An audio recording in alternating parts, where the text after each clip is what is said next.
안녕하세요. 재테크관련 주선생입니다. 우리 마리 빵투아네트 김현미 국토부 장관님께서 왜 자꾸 망언을 하시는지, 아파트가 빵이라면 제가 밤을 새워서라도 만들겠어요. 아파트는 절대적인 공기가 필요한데 지금 와서 아파트 물량이 부족하다 해도 그래서 다세대나 빌라 등을 좋은 품질로 공급하겠다는 것. 네? 아니 장관님, 현 정부 집권한 지 벌써 3년이라는 세월이 흘렀어요. 공급 물량 부족한 건 이미 알고 있었던 사실이고 신축 공급은 최소 2년이라는 시간이 걸리니 규제 완화를 통해 시중에 풀리는 매물을 증가시키기에 딱 적당한 시기였었는데 이미 골든타임 다 놓쳐놓고 이제 와서 아파트는 빵처럼 딱딱 나오는 것이 아니니 잘 모르는 니네들은 빌라나 들어가서 살아라, 이 논리인가요? 그냥 국민들 전체를 빌거로 만들지 그래요. 그동안의 모든 정책의 결과가 집값을 폭등시켜 놓고 풍선 효과로 인해 대한민국 전체가 들썩이게 만들었고, 하나의 도시는 극심한 양극화로 인해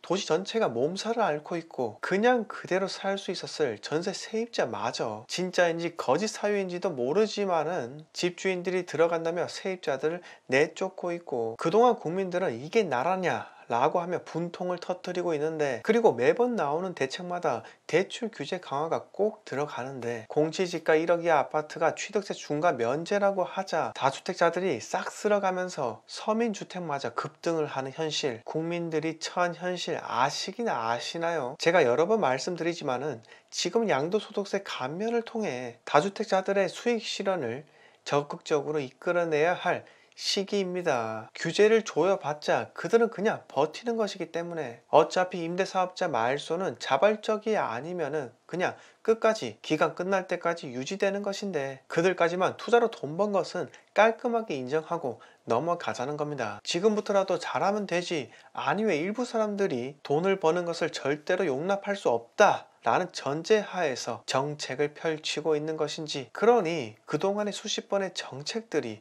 무용지물이 된 이유인 것 아닌가요? 경제는 안 좋아지고 있는데 부동산 경기는 활활 타오르고 있고, 경제지수와 부동산 지수가 서로 엇갈리고 있다는 것은 현재와 같은 규제 일변도 정책으로는 더 이상 상황을 뒤집을 수 없다는 것, 이제는 좀 아셨으면 합니다. 불평은 여기서 마치고 다음 이야기로 넘어가겠습니다. 자, 이번 시간에는 대구 투자에 대해서 한번 이야기 들어볼까 합니다. 구독과 좋아요 부탁드립니다. 대구 수성구의 경우 전국에서 유일하게 투기 과열 지구이지만 조정 대상 지역이 아닌 지역이었습니다. 그러다 보니 다주택자 양도세 중과가 없고 다주택자도 장기 보유 특별공제 혜택을 받을 수 있었습니다. 또한 1주택자 양도세 비과세를 위한 2년의 거주 요건도 없었고요. 그 결과 이번에 대구 수성구는 조정 대상 지역으로 추가 지정이 됩니다. 투기 과열 지구라는 이름은 세 보이지만은 현실적으로는 조정 대상 지역이 규제가 훨씬 더 촘촘하다는 겁니다. 대구는 수성구만 규제 지역이다 보니 이번 규제 지정에 따른 풍선 효과를 타 구들이 직접적으로 받고 있기도 합니다. 저는 대구에 진입하려고 하는 사람들이 있다면 실거주가 아니라면 잠시 스톱할 필요가 있다고 생각이 듭니다. 앞으로 3년간 대구 전체 공급량이 6만 2천 세대일 정도로 세대수가 현재 대비 약 10%가 증가될 예정입니다. 그렇기 때문에 내년부터 달라지는 양도소득세 일반과세를 받기 위해서라면 최소 2년은 보유해야 하기 때문에 앞으로 고점 매수하는 접근 전략은 위험하다고 생각합니다. 많은 분들이 같은 지역 동일 급지 내에서 A 아파트가 좋을까요?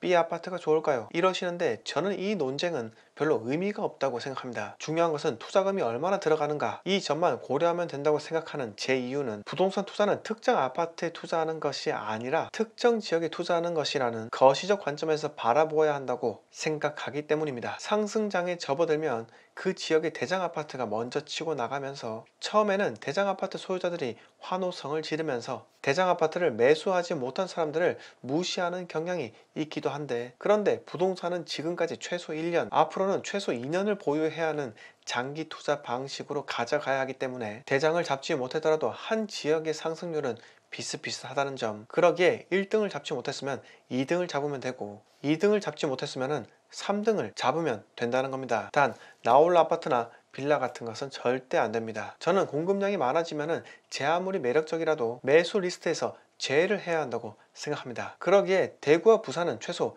2년 뒤부터 추이를 보면서 매수 리스트에 포함을 시켜야 한다고 생각합니다. 공급을 이길 수 있는 장사는 그 누구도 없기에 최근 과천에서 전세가 하락이 나온 배경에는 모두 과천의 공급 증가인 점 들으셔서 잘 아실 겁니다. 대구, 부산 재개발 지역에 들어가신 분이라면 본인의 수익이 어느 정도 생겼다고 판단이 되신다면 적당할 때 수익 실현하고 팔고 나오시는 것을 추천드립니다. 본인이 모 재개발 구역을 들고 있다고 해서 끝까지 홍보를 하며 준공될 때까지 가지아를 외치시는데, 저는 투자의 꽃은 수익 실현이라고 생각합니다. 그 부동산 가졌다 해서 여러분의 사회적 등급이 올라가는 것이 아니라 끊임없는 수익 실현을 통해 만일에 있을지도 모를 외부 내부 리스크를 최소화하는 점, 이 점이 정말 중요하다고 생각이 듭니다. 그래서 제가 지역 갈아타기 사이클 투자를 선호하는 이유이기도 합니다. 오늘 이야기 여기서 모두 마치겠습니다.